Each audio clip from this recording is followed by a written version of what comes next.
ನೋಡಿ ಇಲ್ಲಿಂದ ಸ್ಟಾರ್ಟ್ ಮಾಡಿದ್ದೀನಿ ರೇಡಿಯಮ್ಮು. ಇದು ನಮ್ಮ ಬನ್ನೂರು ಕಾವೇರಿ ಬ್ರಿಡ್ಜು. ನೋಡಿ ರೇಡಿಯಮ್ ಹಾಕಿದ್ದೀನಿ, ಎಲ್ಲಿಂದ ಎಲ್ಲಿವರೆಗೆ ಹಾಕಿದ್ದೀನಿ ಹಾಗೆ ನೋಡ್ಕೊಳ್ಳಿ ಸರ್.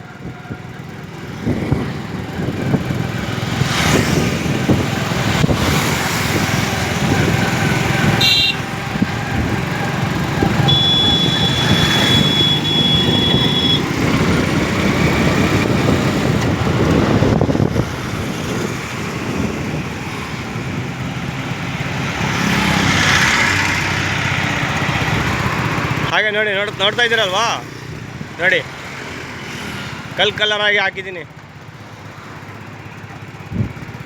ನಮ್ಮ page Babu Bannur. YouTube, Instagram, ಫೇಸ್ಬುಕ್ಕನ್ನು ಫಾಲೋ ಮಾಡಿ, ಯೂಟ್ಯೂಬಲ್ಲಿ ಸಬ್ಸ್ಕ್ರೈಬ್ ಮಾಡಿ. ಥ್ಯಾಂಕ್ ಯು, ಧನ್ಯವಾದಗಳು.